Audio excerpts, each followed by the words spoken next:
stay on it. I'm really glad that you are joining us today for, we'll see if it's an hour and a half, but of my Ask Me Anything. And this particular one, I didn't plan it this way, but is a very special time, especially for Vaishnavas, for Krishna devotees, because it's the month of Kartik. So it's the time when the seasons are changing. It's fall in India now. And Kartik is a very auspicious time for all Krishna devotees, really. So it started on October 24th. And then India, it goes for the whole month. It sort of straddles October and November. And on November 3rd is Diwali, which is the Festival of Lights, which is effectively the New Year in India. And on my first trip to India, we were there for Diwali. So we were in Rishikesh, and I was with Gina Salah, and it was very, very sweet. And it's quite a big, it's a big holiday in the whole of India. So when the world opens up again and it's safe to do so, I plan to take a group to be actually in Varanasi, which I'm excited about, but in Varanasi to watch, because they light little diyas, little oil lamps made out of clay, and they put them all over the stairs leading down to the Ganges, and you can take a boat and see all the lights in the whole city lit up. So I thought we would start with an invocation to that comes actually from, I believe it's the Gaudiya Vaishnava tradition. And you could choose if you want to listen. Otherwise, I could share a link with you, which has the lyrics. Would you like to try with me? Okay, great. So let me just, I'm going to be singing a melody from a wonderful kirtan group called Prema Hara. Let me just pop it in the, oh, where did it go? Oh, there you are. Thank you. Sorry, I'm getting oriented on this new machine. Let me just pop this in. This is quite a long and complicated invocation, but it literally moves me to tears, the beauty of this. So if you follow the link, you can actually see the words. I'll be chanting just in Sanskrit. But Premahara is, they're a couple. And I have heard them perform many times, thankfully, in the US. But they now live, I believe it's in Switzerland. And Keshavacharya, the husband, he was actually, I believe, a pujari in the ISKCON temple in Vrindavan back in the day. And now him and his wife are a team. So anyway, this invocation is beautiful, and you can choose to practice Shravanam, just listening, or Kirtanam, and you can, well, we won't be chanting back and forth, but you can sing with me if you choose. Okay. Thank you for being well trained in terms of, in terms of muting yourself, but feel free to raise your voice.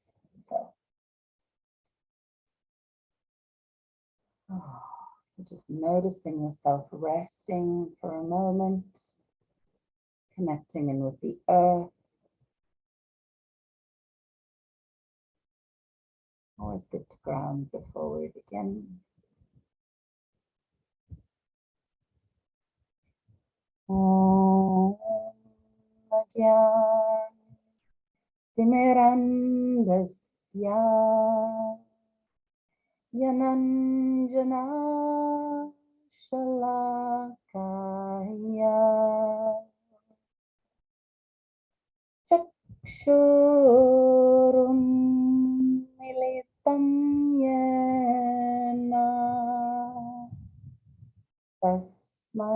Shri Gurave Namaha. Namo Vishnu Padaya Krishna Preshtaya Bhutale Srimate Bhaktivedanta Swami Mine.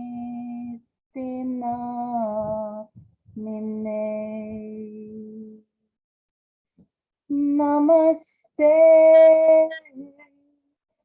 Saraswati Devi Gauravani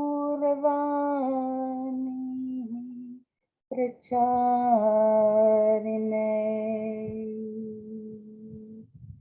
Nirvishesha Shunyayamadi Paschatya Deshata Rine Shri Krishna Chaitanya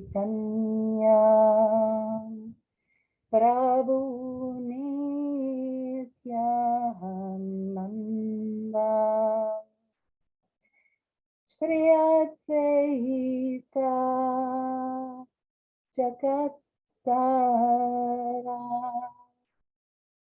Shri Vasati Gaurabhaktavrinda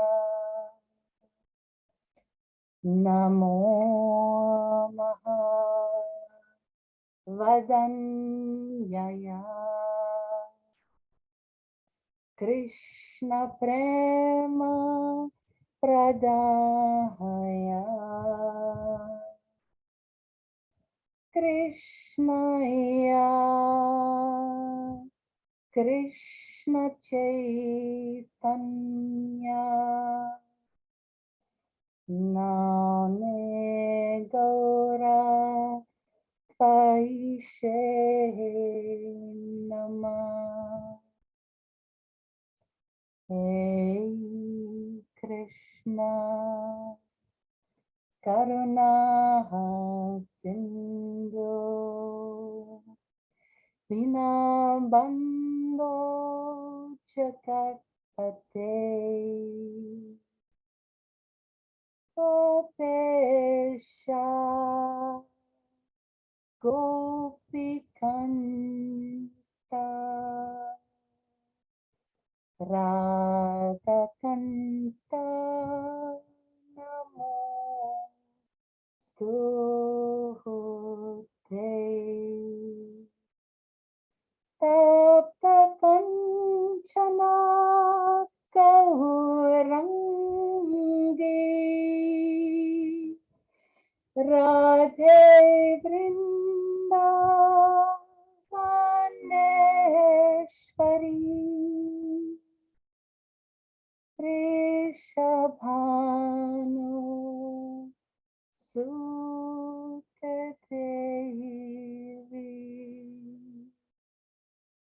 Pranamami Hari.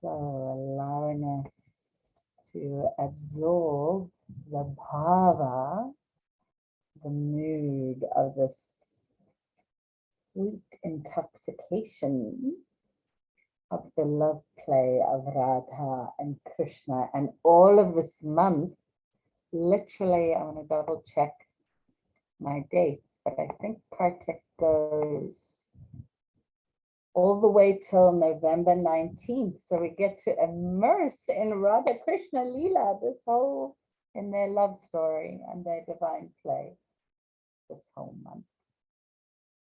Had you heard that invocation before? No.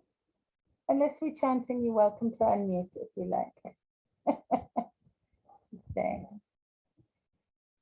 So anyway, I got very excited. It's really funny. A lot of teachers plan things according to the moon or to the, festivals. And I actually don't do that necessarily intentionally, but Spirit must be guiding me somehow, because so often my events happen on the solstice, which I don't normally track, or the full moon, or like I didn't, I knew it was Kartik, but when I set the date, I didn't think. So any questions about that invocation? Did you read along with the translation, Naomi?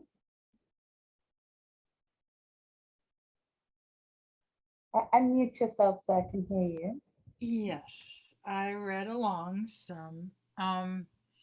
Well, okay, I actually have a little issue with Krishna and Radha. Oh, okay.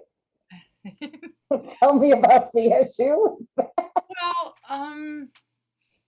the poly aspect is fine with me, but I'm not sure if it's cheating. Hang on, which part is cheating? Well, he was married to someone else and yet his true love.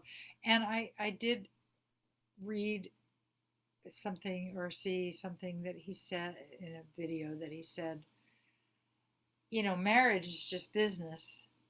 The true love is, we choose it and it's not married. That has nothing to do with that. Okay, but was he cheating on his wife? Wow. Okay, I feel You don't have to, wholly unqualified to answer this you question, don't have to answer that if it was. but I will. No. I'm happy to use it as a jumping off point, but there are far more learned people that could give a much better answer than me.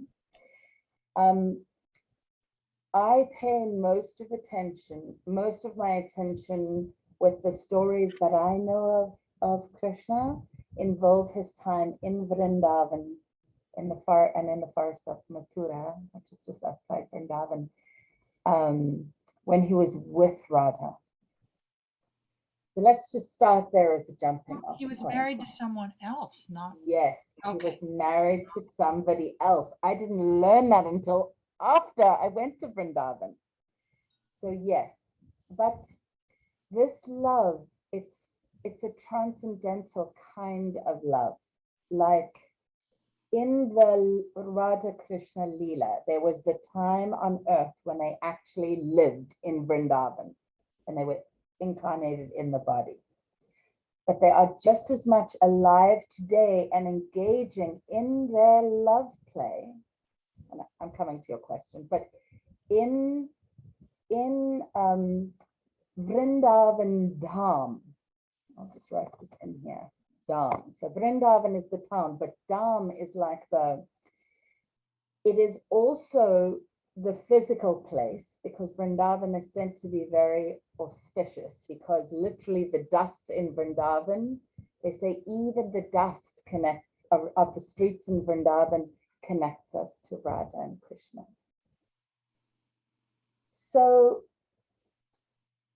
the best way I understand it is that we, with our finite minds, can't truly grasp the transcendental meanings, or at least I don't feel like I can truly grasp these transcendental meanings. But there is a particular quality to aspects of Krishna that are about longing, the devotee longing to be connected to Krishna. And so even in the Maha Mantra, the Hare Krishna, Krishna Krishna, Hare Hare, Hare Rama, Rama Rama, Hare Hare, even in that mantra, there is coming together and separation. Even as you sing it, literally the divine lovers dance together And then there is this separation. Hmm. So it's actually an important part. Literally, so there was Radha and Krishna, and then there were all the gopis, the cowherds women that would attend to them. So they'd bring them, wine, or maybe they didn't drink wine, I don't know, but bring them something delicious to drink and food. So all they had to do was focus on being totally absorbed in their love affair together, right? And I'm speaking a lot more liberally. Like if you asked Keshavacharya, who is part of Pramahara, if Krishna was polyamorous, he would probably be horrified because no, so it's fine. I've heard very well-renowned teachers in India even refer to Krishna as polyamorous, but it isn't in the same way that we think of it in the West. So for example, on the night of the Rasa Leela, I believe we talked about that because it was the night of the Rasa Leela when we did our last chanting practice on Patreon. And on that night, the gopis all have husbands. And unbeknownst to their husbands, in the dark of the night, they climb out of their windows. Krishna is so attractive. Even though they have husbands, they climb out of their windows and they go and they all dance in this. They actually all believe that Krishna is just in love with them and just dancing with them. So this is so much bigger than our minds can even conceive of, I think. So I've never heard anybody speaking about it as cheating. I've just never heard it in that way. But I think we are holding this human view of, firstly, monogamy. I'm loving the little comments here. Krishna is this is the best quote of the day. Krishna is the best poly lover I've ever heard of. Yes. But even with the gopis, they are so entranced in his bhav, in this mood. They are so intoxicated with him that they even forget their husbands. It's like something overcomes them and they climb out of the window.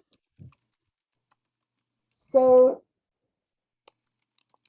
and I can't remember exactly, but a while later, he leaves Vrindavan again. He goes off. I don't know if he goes back to his wife. Sorry, I'm not that familiar with that part of the story. But he leaves and they spend the rest of their lives in this longing. We're gonna come to all of this. Every day they dress for him. They wait in eager anticipation for his return. And I guess I'm going into this in sort of excruciating detail because personally, I resonate so deeply with the longing. It was actually Keshavacharya in a class I did with him in Joshua Tree, where he said, firstly, he said, all that is needed in bhakti yoga is enthusiasm. He said, that's everything. And then he said, no, actually, you have to be desperate for God. And I was like, what does that even mean? How is one desperate for God? So anyway, I sat with that message, and I'm going to say something that I don't think it'll offend you, but may offend people who watch this video in the future. But I've been known to offend people in the past, so I'm okay with that. Anyway, so while I was in Joshua Tree, I was camping at a festival. It was a Kirtan festival. And I was there with one of my lovers, and we were going to be having lots of very loud, passionate sex. So we camped a long way away from all the other bhaktas because many people that practice bhakti yoga tend to try and channel the energy up into the upper chakras as opposed to being connected to the lower chakras, right? And our sexuality sits in our first and second chakras. So while I didn't understand this very deep teaching at the time, the next morning when I woke up next to my lover, was a very hot yogi, he was still sleeping and I was delighted by his lingam. And I was not allowed to wake him up. He was quite a lot older than me and he had strict rules, like I'm not allowed to wake him up even for sex. So I sat there like consumed by my desire for him. And I felt desperate for his lingam. And in that moment, I understood what it meant, because I could equate that and go, what if I could feel that desperate? Oh God. So I do think we need to bear in mind that our context in the West is so completely different from what it is in the Leela, in the play of the deities. Kind of think of it like, I'm trying to think of an example from something more Western. But like if you said even to your partners, oh, I'm so in love with Krishna, or oh, Shiva is amazing, right? Shiva's my dude. You could still express that passion and desire, but you wouldn't be cheating on your partner. Mm-hmm. So Krishna is still divine, and there's divinity in the love play between them. When most Vaishnavas, which are Krishna bhaktas, Krishna devotees, they don't even talk about it with sexuality. They just call it their pastimes in the forest. Sometimes if it's very risque, they might say amorous pastimes. But it's like, it's beyond just a carnal, nothing wrong with carnal, but in this context, it's way beyond just something that's happening sort of on the earthly plane. So I want to go back to your question. And yeah, I want to see, just to honor your confidentiality, do you want to dive deeper into some of what you've shared in the chat with me? Or is that for my eyes only? That's what I thought. That's what I thought. So there's a lot of, at least the way I understand the Radha Krishna Leela, to me it feels quite sattvic, quite pure. It's like, if we contrast Radha and Krishna, it's like when I feel into the frequency, because I can feel the energy, it can be thick. That's why I describe it as intoxicating, but it's still very sweet and to me feels pure. But if we jump, I'm going to make a big jump and jump all the way over to a wrathful goddess like Kali. Right. There might be aspects of her that are sattvic, but mostly she is quite tamasic. So she is, she's not trying to be pure. I mean, she's standing on a demon in ecstasy, sticking her tongue out at utter delight as blood splurting everywhere. I mean, that's not exactly what we think of as purity, you know? So while I know for me, even as somebody who has been ethically non-monogamous, it's been almost 20 years now, and I don't cheat. I don't hold it. I don't hold it that Krishna is cheating, or even that the gopis or Radha are cheating. I think that's us putting our ideas on the deity. That's my take on it. But as I said, I am very unqualified to answer that question. I'm sure there are people that would explain far better than that.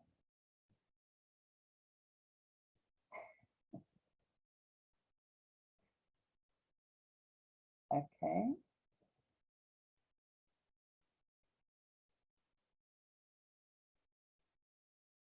I'm loving all that.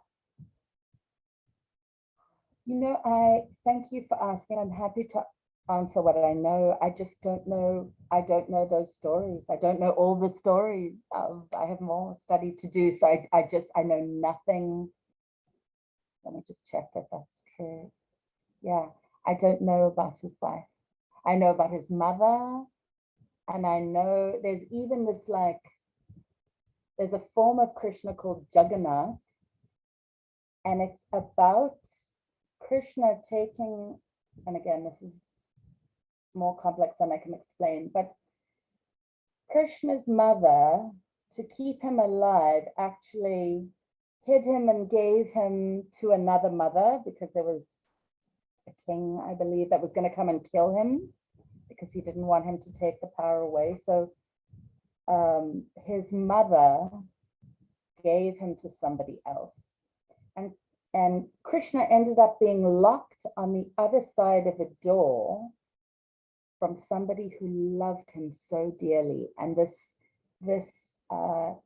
reflection in Jagannath is of our longing to connect to Krishna when we can't always feel this direct access to him. So he even takes that form. So you have given me something to go and ask, but I don't know the answer to the question. I just don't know things about his life. Yeah, so more study for me, and then I can come back and tell you.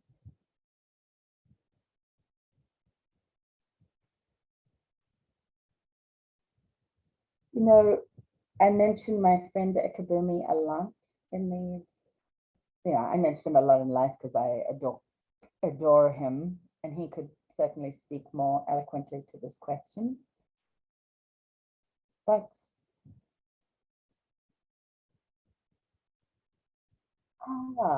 that's a lovely inquiry to be in, right? We certainly do resonate differently with different deities. And in Bhakti Yoga, we are wanting to develop relationship with them. So if you're up for it, are you up for an experiment with mantra? Okay. So how about we chant some Maha Mantra, right? Because the mantra and the deity are one and the same. So we'll just do a few rounds. Then we're going to notice what happens once we've invoked the deity. You can see what you notice and experience. And Krishna literally contains the whole universe inside of himself. So you see why this is complicated, because we have our limited Western minds. And Ekabumi is always saying to me, Caroline, you're limiting the deities. You're like trying to put them in a box, because I like to have it all figured out, right? And he's like, that's not even all of them. It's why I like what KD says. He's like, I don't know who Hanuman is. I don't know who Krishna is. He's like, I just know what love is, and I know my guru. So I chant to my guru, and he said I should chant to Ram and Hanuman, and so that's what I do. But that's actually a profound answer, because who are we as humans even to begin to understand how immense, how could Krishna possibly contain the entire universe? He was eating dirt one day, and his mother was like, what are you doing? What are you doing? And she made him open his mouth. And when he opened his mouth, she saw the whole universe. So, are you up for chanting some Maha Mantra? Okay, great. And I didn't bring harmonium and all of this because I didn't, I show up for it. So let me just think of which melody I want to use.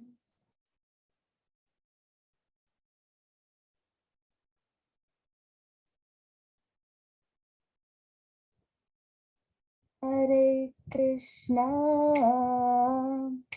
You can join me. Hare Krishna, Krishna Krishna, Hare Hare, Hare Rama, Hare Rama, Rama Rama, Hare Hare, Hare Krishna, Hare Krishna, Krishna Krishna, Hare Hare, Hare Rama, Hare Rama, Rama Rama, Hare Hare, Hare Rama, Hare Rama, Rama Rama, Hare Hare, Hare Krishna, Hare Krishna, Krishna Krishna, Hare Hare, Hare Rama, Hare Rama, Rama Rama, Hare Hare, Hare Krishna, Hare Krishna, Krishna Krishna, Hare Hare, Hare Rama, Hare Rama, Rama Rama, Hare Hare. Now pause here for a second. We're going to go right back into the mantra in a moment. But in Bhakti Yoga, and actually even in Tantra, we can make an offering of our emotions to the deity. So I often hear Jai Uttal speaking about this. We don't have to come happy when we come to chanting. We don't even have to feel like chanting. I sat down the other night and I was totally freaked out and scared about something. And I took all that fear and I offered that. I was chanting to Kali at the time. And I just offered that to Kali. So my invitation for you, if you're willing, is to look at any of the conflict, any of the, I don't know how to be with this, and some of the stuff I know you've shared privately with me. Take that feeling, and as you sing, use that as the swaha, as the I offer. And feel free, we don't have a physical fire, but you can imagine taking those emotions from your heart and offering into the metaphorical fire, back to Krishna to help you transform. Oh, I love it. Look at that. Yes, you found fire. Great. So you're up for the challenge to offer whatever, even if it feels like kind of weird, because why am I offering these feelings to Krishna? Let's just notice at the end what happens. Okay, back to the same melody, and you can join me as soon as you're ready. Hare Krishna, Hare Krishna, Krishna Krishna. And if the tears come, let them flow. Ah, Hare Rama, Hare Rama, Rama Rama, Hare Hare, Hare Rama, Hare Rama, Rama Rama, Hare Hare, Hare Rama, Hare Rama, Rama Rama, Hare Hare, Hare Krishna, Hare Krishna, Rama Rama, Hare Hare, Hare Krishna, Hare Krishna, Rama Rama, Hare Hare, Hare Krishna, Hare Krishna, Krishna Krishna, Hare Hare, Hare Krishna, Hare Krishna, Krishna Krishna, Hare Hare.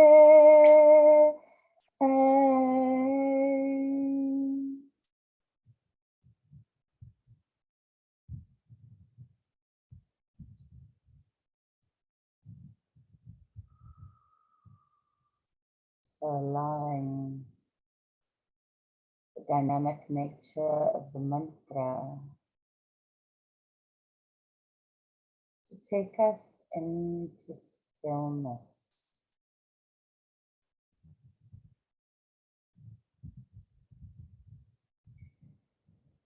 Whatever emotions are coming up, let that be an offering. Aha.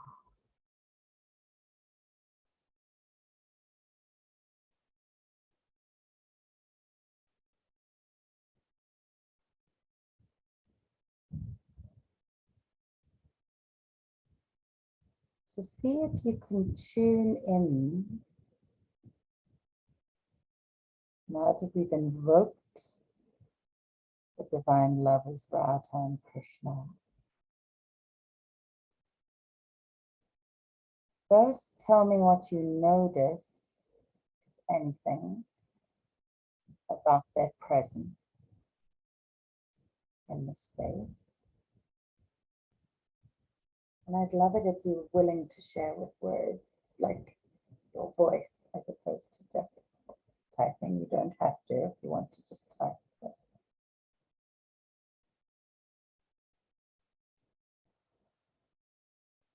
How would you describe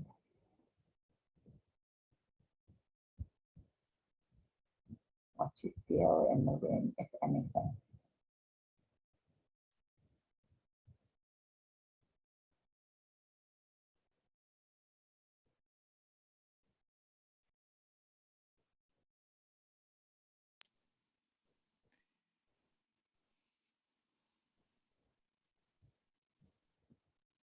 Maybe milling around and playful. Great. I mean, Krishna is a little trickster too. Yeah. I've heard Ekagumi, this actually ties into your original question, talk about him like the Pied Piper. Our 7 chakras are like Krishna's flute, and we become his instrument that he is playing through. Right? That's what the gopis are following. So he can be quite mischievous. Right? He stole butter when he was a kid and fed it to all the cows. And his mother was like, what are you doing? You can't, or he was eating the butter, stealing it from the cows, sorry. But like, in the end, his mother had to laugh, but he was very mischievous. She'd hung it up high and he just climbed up like a naughty kid would and like got the butter. He's known as the butter thief. That's one of his names. So the mischievousness, this playfulness, totally.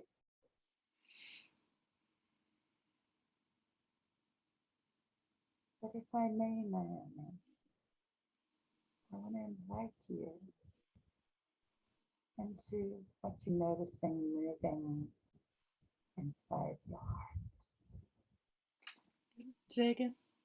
Sorry, I might have covered my microphone. I said, I asked you first to look at what do you notice in the space, and now I'm going to invite you inside to your internal experience. And there's no right or wrong here. But if you're willing, I'd love to know whatever is true about the sensations or the emotions moving through your body right now.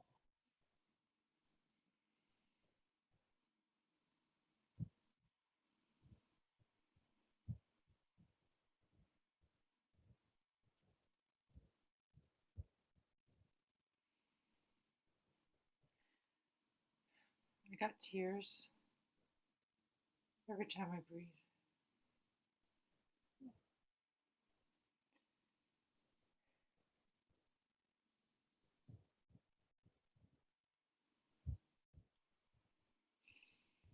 Please let your tears flow.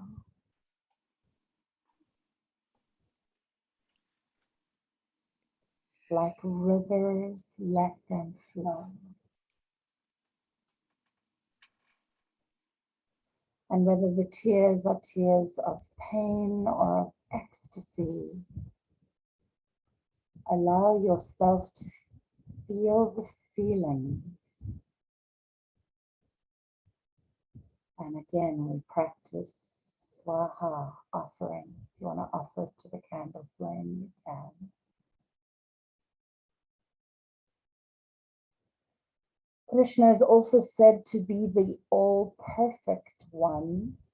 And if any judgment is coming up inside of you, I invite you to offer even that to the flame.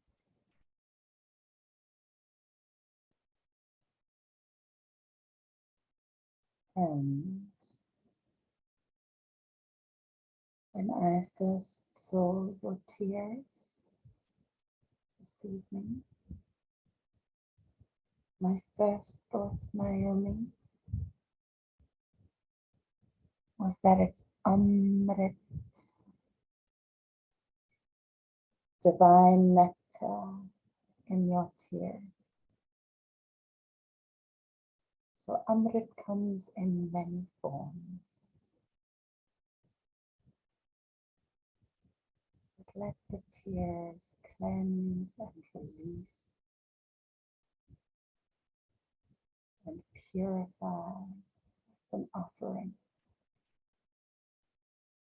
I imagine Radha and the gopis spent many nights crying in their longing for Krishna.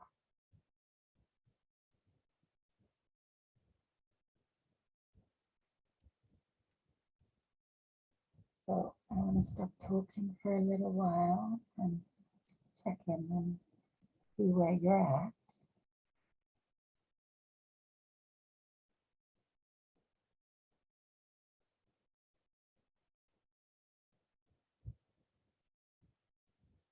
What is joining mean to you? Uh,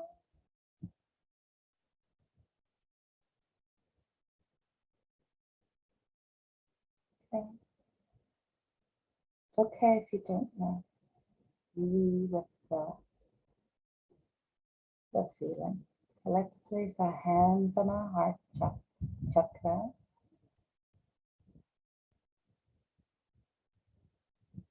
We are living through such intense times. So much grief and loss is on the airwaves. And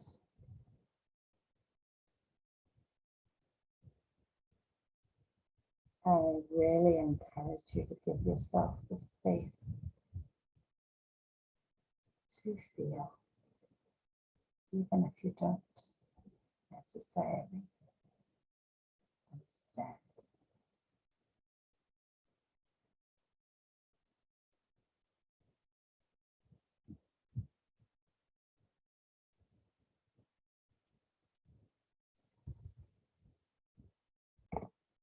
Oh, well, let me tell you what. Sure, we're recording again. Does that work for you or not yet? Okay, Yes. why don't I share this and then you can tell me after. Okay, so we've been talking about the longing that Radha and the gopis have for Krishna, and that we as devotees can have for God. And now I'm going to take us, we're sort of shifting traditions. So I'm going to read from a book called The Radiance Sutras by Dr. Lauren Roche, who's a teacher of mine. And this is a poetic translation into English of the Vijnana Vairava Tantra. So a tantra can be a set of practices or a text prescribing rituals or mantras. And this translation is quite controversial because it's a very modern translation and it's not direct from the Sanskrit. So I'm just saying that as the disclaimer. But I'm going to read from Sutra 98. I'll do the Sanskrit first and then I'll read the English. Bhakti udrekat viraktasya ya drishi jayate mati sa shakti shankari nityam bhavayet tang ta tata shiva. Notice that word, it's got bhava, that mood in it. English poetic interpretation. Be wildly devoted to someone or something. Cherish every perception. At the same time, forget about control. Allow the beloved to be themselves and to change. Passion and compassion, holding and letting go. This ache in your heart is holy. This ache in your heart is holy. Accept it as the rise of intimacy with life's secret ways. Bhakti, or devotion, is the divine streaming through you from that place in you before time. Love's energy flows through your body towards a body and into eternity again. Surrender. Surrender. Surrender to this current of devotion and become one with the body of love.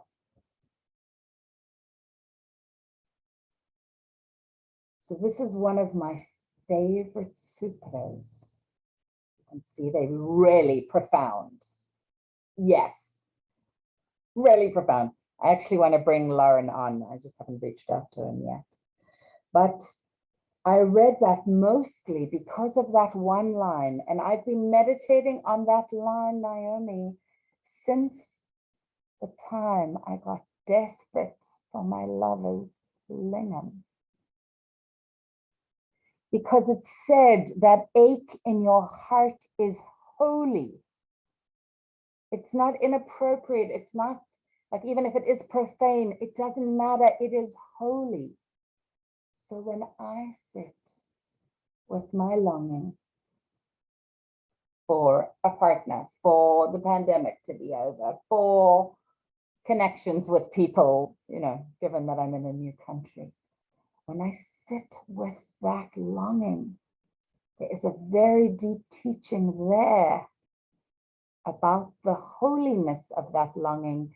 And do you see how that ties in so exquisitely with the longing that those gopis had? Every day they would wake up and dress to the nines for him, totally prepare as if today was the day that he was coming back. And he never, in the physical form, he never returned. Didn't mean that they couldn't connect in the spiritual dimensions, because he is eternally with us always. Vrindavan Dham exists, doesn't matter whether you're in Santa Cruz or Oakland or Mexico, or the deities are not confined to this. But I read the poem because that ache in my heart and in your heart is holy and is part of how the divine even streams through you. And here they're talking about connecting to the body of love. Well, that's like what KD's saying. He's like, we're just singing to love. That's all I know.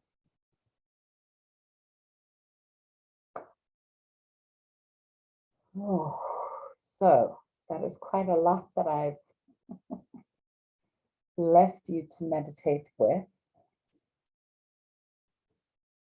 And I think that's a delightful place to